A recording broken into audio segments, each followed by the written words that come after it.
Hi, I'm Jim Zogby, and welcome to Viewpoint. We're about just a week away from the first nominating contests in this year's presidential races in Iowa, the Iowa caucuses. They take place February 1.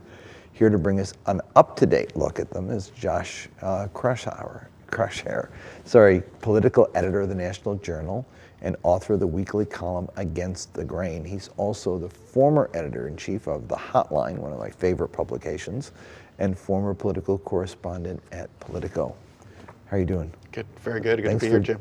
Joining us. It's, I wouldn't say an exciting time. It's actually a weird time for politics in America, because I think that it has, I can remember a year ago, it was the Bush-Clinton race. It was inevitable.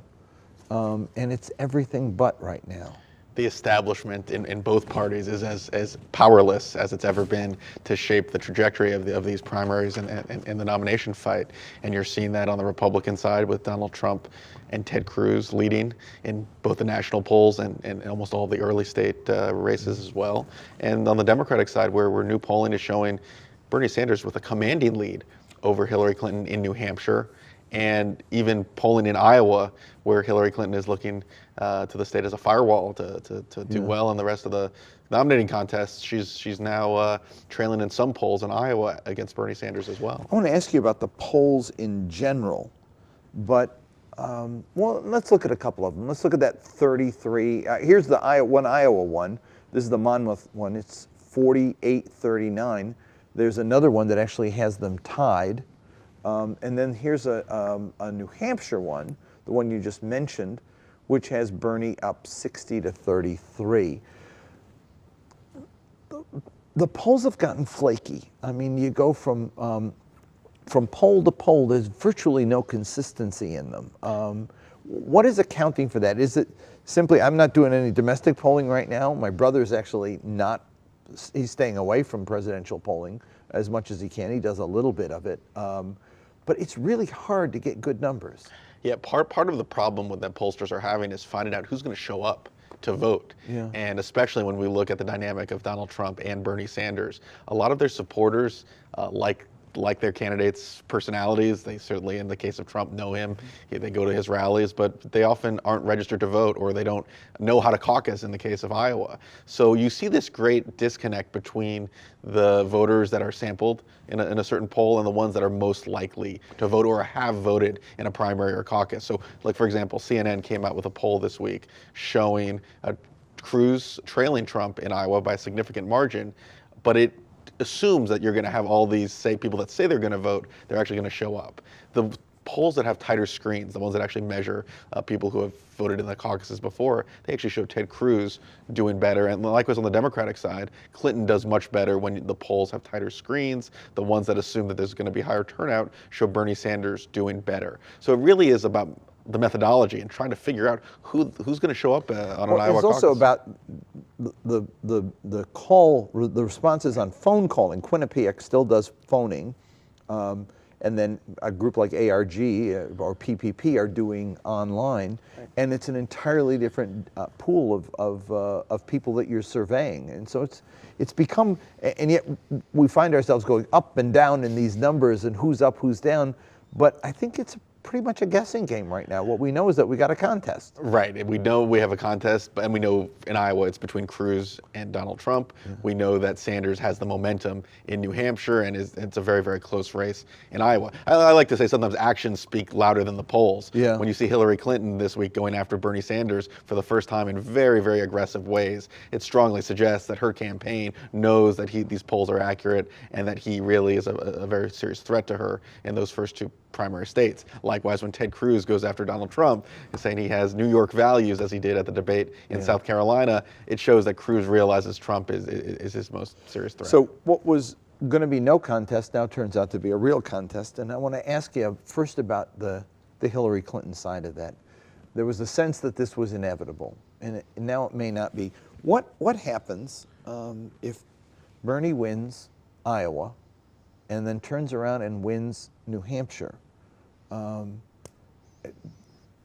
Well, from my experience, all the polling that we have in the later states doesn't matter, because once the table gets set, as we've seen, as we saw with the Obama victory, as we saw with the John Kerry victory, is that that has a dynamic all its own. All the later states then end up getting caught up in this sweep, the bump as it's called. Could this happen to her, or is her ground game so strong in these other states that she still can survive and is the inevitable winner? It's less about the ground game, if Hillary can recover after losses, if she loses Iowa and New Hampshire, and more about the demography of the upcoming states. And Iowa and New Hampshire are among the most white Democratic states. The electorate in those caucuses and primaries are about as white and as liberal as you'll find in any of the other contests. After the Iowa and New Hampshire races, you've got Nevada, and you've got South Carolina. Nevada, where Hispanics play a significant role in their state's caucuses, and in South Carolina, which is a majority African-American electorate. Hillary Clinton is beating Bernie Sanders by about 60 points with non-white voters, non-white Democratic voters. So the question is, you view this as a race of momentum, and if Hillary loses against all odds to Bernie Sanders in both Iowa and New Hampshire, does that mean people are going to think she's a losing horse and she's not the strongest candidate that people thought, and they'll go with Bernie Sanders? Or do we see this demographic divide? What we're seeing in the Democratic Party, especially these days, identity speaks as much about how people vote as policy. And my hunch is that even if Hillary Clinton does poorly, she'll still have a firewall in those Nevada and South Carolina races, just because the demographics of the electorate are so much different than in Iowa and New Hampshire. There is the issue of the emails. The Inspector General, there was a leak in the Inspector General report that talked about a dozen or so top secret emails that had gone on her private account. She accused them, the Inspector General, of serving as a shill for the Republicans, even though that Inspector General was appointed by Barack Obama.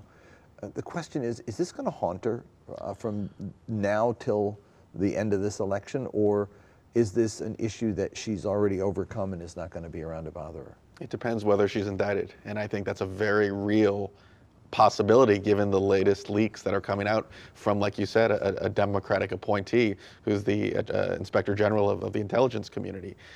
This is not something that you can brush off as just a political attack. There's an investigation going on, and where it leads will determine what happens. Now, some people think that this Obama White House, are they going to actually, are they going to push, if they do find something, will they push the Department of Justice not to prosecute? We don't know that, and we don't know what's going to happen and what they're finding. But these leaks indicate she is at very serious risk of some kind of legal jeopardy in the middle of a presidential campaign. And if you're Joe Biden or if you're Bernie Sanders, boy, I mean, if Sanders does well in Iowa, New Hampshire, and then you have news about further legal issues that she could face, that's a big red flag. And Joe Biden, the party there are a lot of superdelegates at play for the Democrats, and they're still filing deadlines much later on the primary calendar. If something does happen in the not too distant future, I would not entirely rule out the possibility that Joe Biden could be tapped in. I was thinking of the Gene McCarthy 68, which after drawing blood in Iowa led to first Bobby Kennedy coming in, tragically assassinated, but created the opening for Johnson to leave and Hubert Humphrey to succeed him. Is there a waiting in the wings, another candidate? I mean, there have been those who talked about the fact that there was no Democratic bench. There is a bench. It's just that the bench was hesitant to play because they didn't want to run up against Hillary. Is there a chance that the bench could actually get in the game? Well, here's the big difference between 1968 and now. Democrats still like Hillary Clinton. Her favorables among Democrats are very solid, if not strong, but they're very good. And Democrats, the most partisan Democrats, really don't buy any of they don't believe that she really, they don't hold it against her with how she's handled the email server. Her trust numbers overall are very poor, but among Democrats, they're still adequate. But there's a lot of Democrats who say she's not the one who's actually gonna. There are people hesitating to get in. There's a lot of superdelegates who haven't committed, and a lot of big Democratic donors haven't stepped into the picture either. They were hoping that Joe Biden would, he didn't. So you have a contest between Hillary Clinton, who is liked but not loved, and Bernie Sanders, who is loved by some, but not liked by a lot of folks in the establishment of the party. It's not exactly the choice that people were looking for, and that's why some were looking to Joe Biden. Is there a chance that this thing still gets mixed up before we're out of it? Well, like I said, I think it depends if she's indicted. Absent an indictment, if we just have leaks that aren't, there's no bombshell of massive proportions, I don't think the trajectory of the Democratic race will change. I still think Sanders is going to be a very serious competitor, as we're seeing, but I don't think any other candidates will jump in. If she's indicted, though, I mean, panic would set in, and the prospect of getting a Joe Biden from the sideline. Losing 2 states isn't going to do it. Losing 2 states. Now, if Joe Biden was going to jump in, he would have jumped in October. I mean, he may be regretting his decision. My brother has a piece in the Wall Street Journal this week saying if O'Malley gets up to 15% in Iowa, and he and Bernie hold Hillary into the low 40s, look for something to mix it up. Is that not enough? O'Malley is not even close to 15%, and we're only a couple weeks away from the Iowa caucuses. Martin O'Malley doesn't have the money, frankly, to sustain a campaign beyond New Hampshire. If he doesn't do double digits. Why didn't he catch on? I've watched him in the debates. He certainly is a compelling speaker. I've seen him in a couple times up close, and he looks good. There were those who thought that this is a guy who actually is an up-and-comer. Why didn't it happen?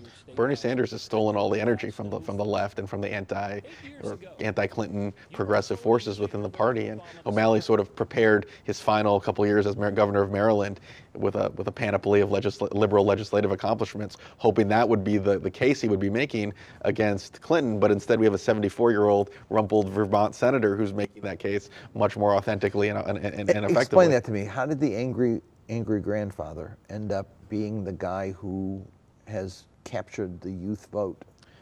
Our politics today are about style, not substance. Mm-hmm. And if a Bernie Sanders speech where he, with his Brooklyn accent is ripping up a capitalist, the capitalist system, Goldman Sachs, Wall Street, it contrasts greatly with O'Malley's much more executive approach. And O'Malley, I've seen him on the campaign trail. He just doesn't exude the same amount of charisma and energy that a Sanders, who looks more authentic and frankly is much more progressive and much more liberal than O'Malley ever has been.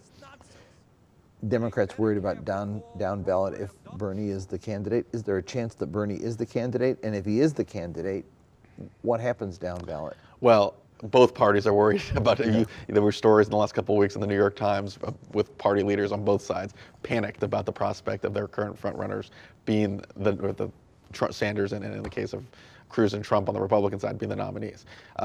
What happened? I still think Sanders is unlikely to end up with a nomination, but it could be a much more protracted fight than anyone had any reason to expect. Why is Sanders still a long shot, even if he wins Iowa and New Hampshire?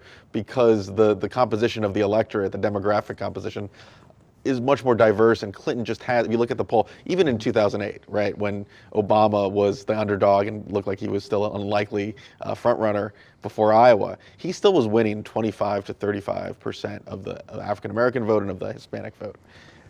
Sanders is much lower than that at this point, and we're already 2 weeks before Iowa. So I don't know if he can turn that around. What the Obama strategy was the 12 caucus states that came after Super Tuesday that he rolled and won rather decisively, locking up the nomination long before Hillary Clinton even knew what hit her.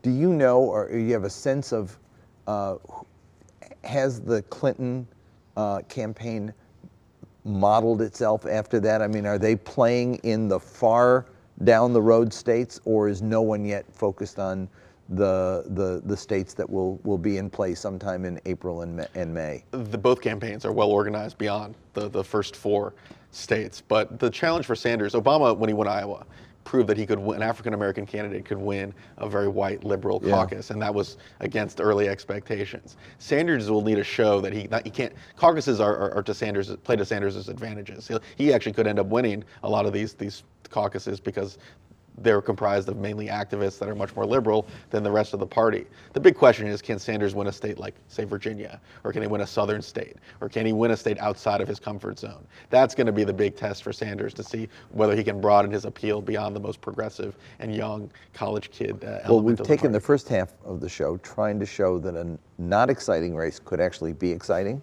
Now let's look at the really exciting, almost crazy race with Donald Trump getting an endorsement this week from Sarah Palin, and then also appearing at Liberty University, where this thrice divorced New Yorker with very different value system almost gets endorsed by Jerry Falwell's son. What do you make of this? Well, let's talk about the Christian endorsement, not quite endorsement, but close. And the Sarah Palin endorsement. Well, there's a divide within the populist conservative wing of the party that both Trump and Cruz are fighting for. And the most remarkable takeaway from this past week is that Cruz has finally, after months of claiming he loves Donald Trump, he wouldn't say the negative thing about him, has taken the gloves off and has started to attack his values, and also saying he Donald Trump, is actually part of the establishment. That's the new attack line from the Cruz campaign this week. Mm-hmm. It's a pretty remarkable turn from, and a pretty remarkable line of attack, calling Donald Trump, who's about as anti-establishment as they come, actually the guy that the donors and some of the party leaders are warming up to. For Trump going to Liberty, I don't think that was a big success, to be honest with you. I was in South Carolina last week. I got to see both of them. And the evangelical vote in South Carolina is significant, makes up about 2/3 of the Republican vote.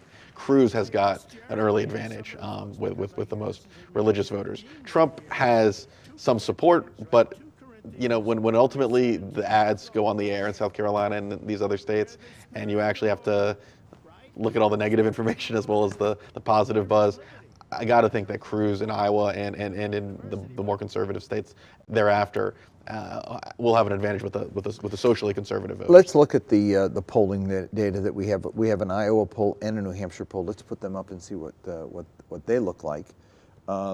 This is a New Hampshire primary poll, which shows Trump up rather decisively. There was a poll that had Kasich at 20%. Yeah. What do you make of that one? Well, there are outliers, to be sure. Some polls are outliers. Kasich has been anywhere from 6% to 20%. If you go to his events, he's clearly getting a little bit of momentum. But the real problem for Republicans. And he's got the Sununu support, which is also big in New Hampshire. Sununu, Tom Rath, he has a good organization. The problem for the so-called establishment lane is that it's all backed up. You have Rubio, Jeb, Christie, and Kasich all fighting for the same votes, while Trump and even Cruz are locking down their own lane of supporters that are different from the more establishment candidates. So, you look at the numbers, and you have 14, 10, 10, and then 6 for Chris Christie in that poll. I mean, they're all splitting the same voters, and they're cannibalizing the more moderate vote and allowing a much more populist conservative candidate like Donald Trump to run away with this thing. Let's take another look at another poll. I think this is an Iowa one. And this has Trump up by 1 over Cruz. We have a lot of volatility in the Iowa polls, but all of them pretty clear about the fact that it is a Trump-Cruz contest. The question I have is this: we're looking at them splitting the conservative / Tea Party vote.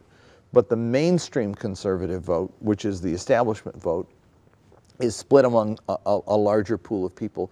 There are those who suggest that when you get to the less red states, you're going to have an opportunity for the Jeb Bush, the John Kasich, the maybe Chris Christie's to rise. Do we even get that far? I mean, this is a situation where if Trump rolls in the first 3, does it not create significant enough momentum that can carry him through? Yeah, I mean, Jim, that was my theory. The fact that you may have Trump leading or in the early states, but once you get one moderate or center-right candidate, they'll have an opportunity as you get further down the line and the states become more moderate. Super Tuesday states, or winner-take-all states, are in much more bluer or swing state territory. The problem with that, I'm starting to question my own original theory because Trump is actually looking more and more favorable, is seen more favorably by a larger share of Republican voters. It's not just the blue-collar, non-college, white voters. He actually has a nice cross-section of voters that he's winning support over. The other thing is Trump's base of support, if you look at the maps and you look at some of the detailed analyses, it's not just the most conservative parts of the country. It's in Reagan Democratic territory, Michigan, upstate New York, blue-collar towns across the Northeast and the Midwest,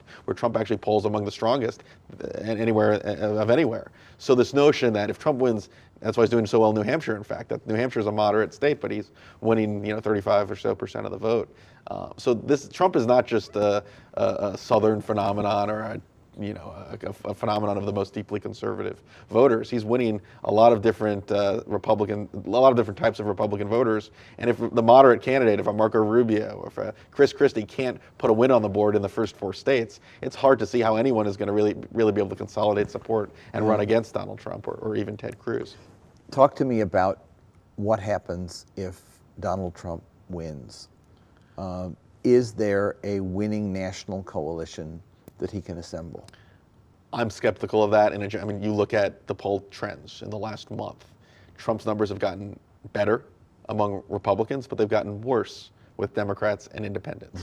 And his overall numbers are the worst among all the Republicans running for a general election. I have a hard time seeing how someone with who inspires such strong feelings on either side, and who has made such divisive comments when it comes to minorities, to Muslims. I have a hard time seeing how that type of candidate can win a general election. One other thing, we haven't seen in this Republican primary the issue of his business dealings being litigated, and there's certainly there's a large trail of opera But they research. haven't seemed to, when they do come to the fore, when they do get talked about, or when the inconsistency in his statements or the fact checkers show that it's a complete fabrication, something that he has claimed, they don't seem to stick.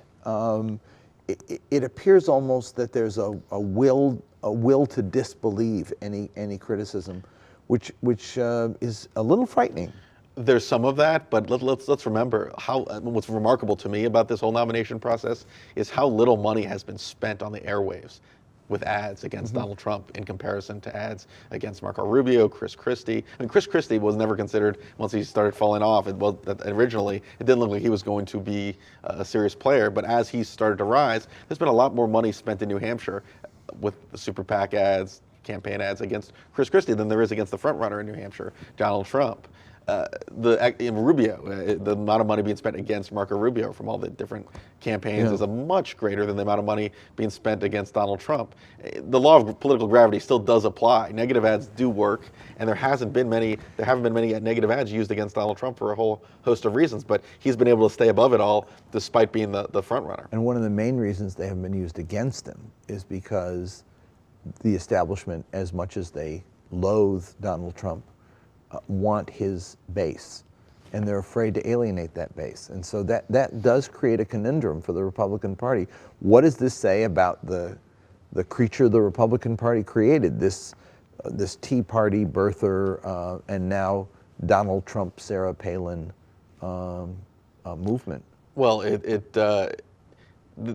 there's always been that energy in the last 6 years, last 3 election cycles. But like in 2014, I wrote a piece on how Mitch McConnell, when he knew the Senate was within reach in 2013, and he knew that there were some very conservative, unelectable candidates running in primaries, starting with the Senate Minority Leader at the time and all the infrastructure of the so-called Republican establishment worked to fund, support, and even to criticize these supposedly unelectable candidates in Republican primaries.